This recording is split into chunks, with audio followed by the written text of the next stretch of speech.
बिस्मिल्लाहिर्रहमानिर्रहीम। तमाम देखने और सुनने वालों को अस्सलाम वालेकुम। नाजरीन, ये 532 हिजरी की एक तारीख रात का वाक़या है। इस वक्त नजमुद्दीन अय्यूब किला तकरियत का हाकिम था। नजमुद्दीन अय्यूब का ताल्लुक कुर्दों के मोअज़्ज़ज़ तरीन कबीले किरविया से था। नजमुद्दीन अय्यूब आसाइश और इज़्ज़त की ज़िंदगी गुजार रहा था कि अचानक बदबख्ती इसके ख़ानदान पर साया फगन हो गई। तकरियत के हाकिम आला मुजाहिदुद्दीन की तरफ से एक हुक्मनामा जारी हुआ जिसमें कहा गया था कि नजमुद्दीन अय्यूब और इसका छोटा भाई असदुद्दीन शेर को इसी वक्त तकरियत छोड़कर बहुत दूर चले जाएं। जब नजमुद्दीन अय्यूब इंतहाई शिकस्तगी के आलम में सामान्य सफ़र बांध रहा था, इसी वक्त महल में एक नौमौलूद बच्चे की चीखें सुनाई देने लगीं। दुनिया में आने वाला ये बच्चा तकरियत के माजूल हाकिम नजमुद्दीन अय्यूब का फर्जंद था। कुछ देर बाद एक कनीज बच्चे को लिए हुए नजमुद्दीन अय्यूब की खिदमत में हाजिर हुई। पहले इसने इंतहाई पुरजोश लहजे में बेटे की पैदाइश पर बाप को मुबारकबाद दी। फिर अदब व एहतराम के साथ अर्ज करने लगी, अमीर मोहतरम, छोटे अमीर के कानों में अजान देकर इनका नाम तजवीज़ कर दीजिए। कनीज की बात सुनकर नजमुद्दीन अय्यूब गज़बनाक हो गया और चीख कर बोला, मेरे सामने से ले जाओ इस मनहूस को, मैं इसकी शक्ल भी देखना पसंद नहीं करता। ये बच्चा फातेह आज़म सिलाउद्दीन अय्यूबी था जिसे इसका बाप मनहूस समझता था। असदुद्दीन शेर को अपने बड़े भाई नजमुद्दीन अय्यूब के सामने खड़ा था। बरादर मोहतरम, मुझे बताया गया है कि आप अपने छोटे फरजान की पैदाइश से खुश नहीं हैं। ना इसकी शक्ल देखी है और ना कोई नाम रखा है। इस नाराज़गी की वजह तुम्हें मालूम है कि मुझे आज ही किलादारी के मनसब से माजूल कर दिया गया है। नजमुद्दीन अय्यूब ने अपने छोटे भाई को इंतहाई सख्त लहजे में मुखातब करते हुए कहा, और इसके साथ ही ये हुक्म भी मिला है कि हम दोनों भाई एक हफ्ते के अंदर सुबह तकरियत की हदूद से निकल कर बहुत दूर चले जाएं। नजमुद्दीन अय्यूब की माजूली और शहर बदरी का ये सबब था कि वो एक दिन तीरंदाजी कर रहा था कि बदकिस्मती से एक ईसाई सामने आ गया और नजमुद्दीन अय्यूब का तीर इसकी गर्दन में पियोस हो गया। नाजरीन, ईसाई ज़मीन पर गिरा और चंद लम्हों में तड़प तड़प कर मर गया। इत्फाक से मरने वाला ईसाई तकरियत के हाकिम आला मुजाहिदुद्दीन बहरोज़ का गुलाम था। नजमुद्दीन अय्यूब ने बहुत आजिज़ाना लहजे में अपनी सफाई और माजरत पेश की, मगर बहरोज़ ने इसकी कोई दलील कबूल नहीं की और शदीद गज़ब की हालत में हुक्म देते हुए कहा, बरसों की खिदमत के सिले में बस इतनी रियायत दी जा सकती है कि तुम दोनों भाई हमेशा के लिए अपने नापसंदीदा चेहरे मेरी नज़रों के सामने से गुम कर दो। असदुद्दीन शेर को ने बड़ी अज़ियत व कुर्ब के साथ हाकिम आला मुजाहिदुद्दीन बहरोज़ का हुक्म सुना और फिर उदास लहजे में कहने लगा, बुरादरे मुअज़्ज़म, ये सब नोश्ताए तकदीर है, कभी तख्ते शाही और कभी तख्ताए मर्ग, यही दुनिया का निज़ाम है। असदुद्दीन शेरको ने भतीजे को यूसुफ का मुबारक नाम दिया। फिर इसी बच्चे यूसुफ ने सिलाउद्दीन अय्यूबी के नाम से शोहरत दुआम हासिल की। फिर वो बीवी, छोटे भाई असदुद्दीन शेरको और 3 बेटों तौरान शाह, शमसुद्दौला और यूसुफ के साथ तकरियत के किले से बाहर निकला। इस वक्त यूसुफ सिलाउद्दीन अय्यूबी सिर्फ 7 दिन का था। इस इतबार से इसका शुमार दुनिया के कम सन तरीन महाजरों में होता है।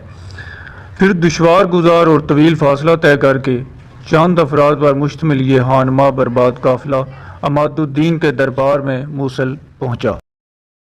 अब वक़्त तेज़ी के साथ गुजर रहा था। यूसुफ भरपूर जवान बन चुका था। उधर दूसरी सलीबी जंग की तैयारी पूरे ज़ोर शोर के साथ हो रही थी और इधर सुल्तान नूरुद्दीन जंगी के दरबार में एक ऐसा तकलीफ दे वाक़या पेश आया कि जिसने पूरे शहर को हिला कर रख दिया। एक दिन सुल्तान का दरबार आरास्ता था कि 16-17 साल की एक हसीनो जमील लड़की 2 मुहाफिज सिपाहियों के साथ ज़ारो कतार रोती हुई दाखिल हुई और तहत के करीब पहुंचकर फरियाद करने लगी, सुल्तान आदल, मुझे इंसाफ चाहिए। नजमुद्दीन अय्यूब के बेटे यूसुफ ने मेरे साथ ऐसी शर्मनाक ज्यादती की है कि जिसे बयान करने का मुझ में हौसला नहीं है। यह कहकर लड़की ने अपना मुंह छुपा लिया اور سسک سسک کر رونے لگی۔ یوسف کہاں ہے؟ سلطان نور الدین زنگی کے لہجے سے غیظ و جلال جھلک رہا تھا۔ وہ کل رات سے شدید بخار میں مبتلا ہے، اس لیے دربار میں حاضر نہ ہو سکا۔ اگرچہ نجم الدین ایوب ایک جاں سلاح تھا اور میدان جنگ میں ہمیشہ سرِ بکف رہتا تھا، لیکن بیٹے کے اس ممکنہ جرم نے فولاد کے اعصاب رکھنے والے اس سپاہی کے جسم و زبان میں ارتعاش پیدا کر دیا تھا۔ تم خود ہی اس تک ہمارا حکم پہنچاؤ کہ کل وہ بہر صورت دربار میں حاضر ہو۔ اس سلسلے میں کوئی عذر قابل قبول نہیں ہوگا، چاہے اس کی جان پر ہی کیوں نہ بنی ہو۔ لوگ عدالت عالیہ کا فیصلہ سننے کے لیے مضطرب تھے۔ عدالت عالیہ کے ایک کارکن نے کھڑے ہو کر بآواز بلند یوسف کے خلاف فرد جرم پڑھ کر سنائی۔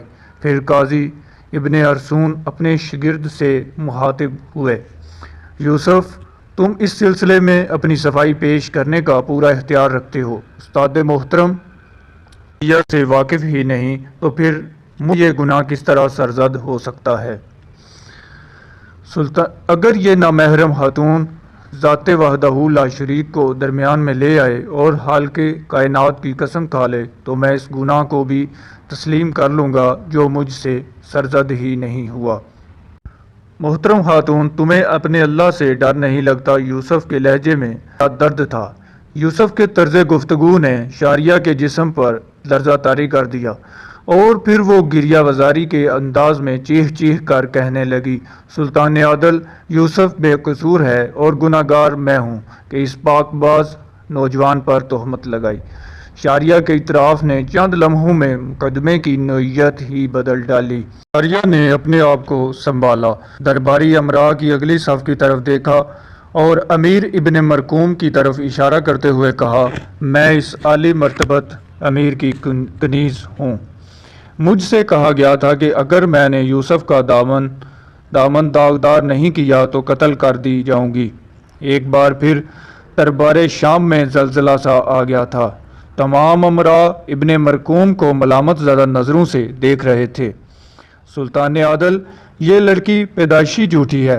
جوش وحشت میں امیر ابن مرقوم اپنی نشست پر کھڑا ہو گیا تھا اور درباری آداب کے خلاف چیخ چیخ کر بول رہا تھا، اور اس کے جھوٹا ہونے کی دلیل یہ ہے کہ میں بھی اسے نہیں پہچانتا۔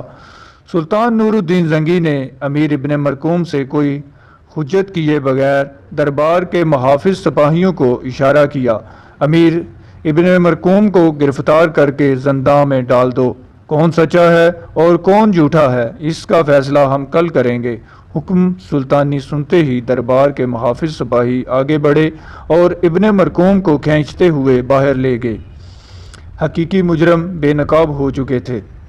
پھر سلطان نور الدین زنگی نے شاریہ کو اپنے محسوس کمرے میں طلب کر کے مزید پوچھ گچھ کی۔ شاریہ نے رو رو کر بتایا کہ امیر ابن مرقوم اس پر بے پناہ تشدد کرتا تھا، یہاں تک کہ اپنی جان بچانے کی خاطر وہ یوسف پر تہمت ترازی پر مجبور ہو گئی۔ پھر سلطانی کنیز خاص نے اس بات کی تصدیق کر دی کہ شاریہ کی پشت پر کوڑوں کے بے شمار نشانات ہیں۔ پھر دوسرے دن سلطان نور الدین زنگی کے حکم پر شام کے طویل و عریض میدان میں ہزاروں انسان جمع ہو گئے، اور یہ حکم اس لیے جاری کیا گیا تھا کہ اہل ایمان اپنی آنکھوں سے ایک بہتان طراز کو دی جانے والی سزا کا منظر دیکھ سکیں۔ امیر ابن مرقوم کو اس طرح میدان میں لایا گیا کہ بھاری زنجیروں کے بوجھ سے اس کے قدم لڑکھڑا رہے تھے۔ پھر شرعی حکم کے مطابق ابن مرقوم کے 80 کوڑے لگائے گئے، یہاں تک کہ وہ لہو لہان ہو کر زمین پر گر پڑا۔ پھر جب امیر ابن مرقوم کے زخم بھر گئے تو اسے ایک گدھے پر سوار کر کے پورے شہر میں گھمایا گیا۔ اس کے بعد سلطان نور الدین زنگی نے امیر ابن مرقوم کی ساری جاگیریں ضبط کر لیں اور اسے امارت کے عہدے سے معزول کر دیا۔ سلطان نور الدین زنگی نے امیر ابن مرقوم کی ضبط شدہ جاگیریں یوسف کو دینی چاہییں، مگر اس نے اعلیٰ ظرفی کا مظاہرہ کرتے ہوئے ان جاگیروں کو قبول کرنے سے انکار کر دیا۔ ناظرین، اگر یہ ویڈیو پسند آئی ہو تو لائک کیجئے، شیئر کیجئے اور ہمارے چینل کو سبسکرائب کیجئے۔ Thank you.